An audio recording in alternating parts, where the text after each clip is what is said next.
ನಮಸ್ಕಾರ, ತಿಳಿಯೋಣ ಬಾ ಕನ್ನಡ ಯೂಟ್ಯೂಬ್ ಚಾನಲ್ಗೆ ಸ್ವಾಗತ. ನಾನು ಲೇಖನ ಶ್ರೀನಿಧಿ. ಇವತ್ತು ಕೊಲ್ಲೂರು ಮೂಕಾಂಬಿಕಾ ದೇವಾಲಯದ ಪೌರಾಣಿಕ ಹಿನ್ನೆಲೆಯನ್ನು ಈ ವಿಡಿಯೋದಲ್ಲಿ ತಿಳಿಸ್ಕೊಡ್ತಾ ಇದ್ದೀನಿ. ಕೊಲ್ಲೂರು ಮೂಕಾಂಬಿಕಾ ದೇವಾಲಯವು ಕರ್ನಾಟಕದ ಉಡುಪಿ ಜಿಲ್ಲೆಯ ಕೊಡಚಾದ್ರಿ ಬೆಟ್ಟದ ತಪ್ಪಲಿನ ಸೌಪರ್ಣಿಕಾ ನದಿ ತೀರದಲ್ಲಿರುವ ಅತ್ಯಂತ ಪುರಾತನ ಮತ್ತು ಪವಿತ್ರ ಶಕ್ತಿ ಕ್ಷೇತ್ರವಾಗಿದೆ. ಪರಶುರಾಮನು ಸೃಷ್ಟಿಸಿದ ಮೋಕ್ಷದ 7 ವಾಸಸ್ಥಾನಗಳಲ್ಲಿ ಇದು ಒಂದು. ಮೂಕಾಂಬಿಕಾ ದೇವಿಯನ್ನು ಮಾತು ಮತ್ತು ಅಕ್ಷರಗಳ ದೇವತೆ ಅಂತ ಪರಿಗಣಿಸಲಾಗುತ್ತದೆ. ದೇವಿಯ ವಿಗ್ರಹವನ್ನು ಪಂಚಲೋಹ ಬಳಸಿ ತಯಾರಿಸಲಾಗಿದೆ.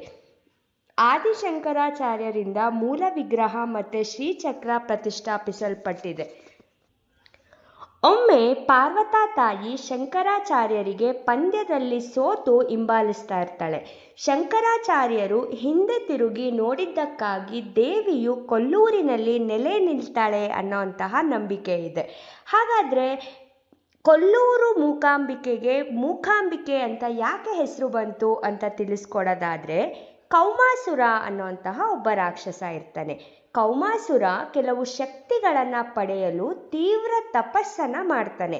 ಅದು ಅವನನ್ನು ಶಕ್ತಿಯುತ ಮತ್ತು ಅಜೇಯನನ್ನಾಗಿ ಮಾಡತ್ತೆ.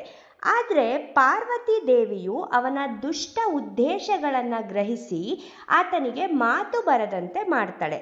ಈ ಕಾರಣಕ್ಕಾಗಿ ಕೌಮಾಸುರನನ್ನು ಮೂಕಾಸುರ ಅಂತ ಕರೆಯಲಾಗತ್ತೆ. ಕೌಮಾಸುರ ಮೂಕಾಸುರ ಆದರೂ ಸಹ ತನ್ನ ಮೊಂಡುತನವನ್ನು, ದುಷ್ಟ ಕೆಲಸವನ್ನು ನಿಲ್ಲಿಸಲಿಲ್ಲ. ಅಲ್ಲಿನ ಜನರಿಗೆ ತೊಂದರೆ ಮೇಲೆ ತೊಂದರೆ ಕೊಡೋಕ್ಕೆ ಆರಂಭಿಸ್ತಾನೆ.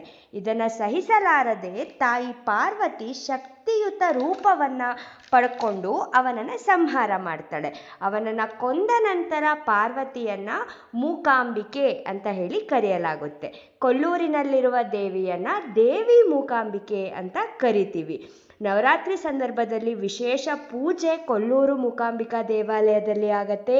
ಶಕ್ತಿಯುತ ದೇವಿಯಾದ ತಾಯಿ ಮೂಕಾಂಬಿಕಾ ದೇವಾಲಯಕ್ಕೆ ನೀವು ಸಹ ಭೇಟಿ ನೀಡಿ ತಾಯಿ ದೇವಿಯ ಆಶೀರ್ವಾದವನ್ನು ನೀವು ಸಹ ಪಡ್ಕೊಳ್ಳಿ ಅಂತ ಹೇಳ್ತಾ, ಈ ಮಾಹಿತಿ ನಿಮಗೆ ಇಷ್ಟ ಆಗಿದ್ರೆ ಲೈಕ್ ಮಾಡಿ, ಶೇರ್ ಮಾಡಿ, ಸಬ್ಸ್ಕ್ರೈಬ್ ಮಾಡದೆ ನೋಡ್ತಾ ಇದ್ರೆ ಸಬ್ಸ್ಕ್ರೈಬ್ ಮಾಡಿ. ನೆಕ್ಸ್ಟ್ ವಿಡಿಯೋದಲ್ಲಿ ಸಿಗ್ತೀನಿ. ನಮಸ್ಕಾರ.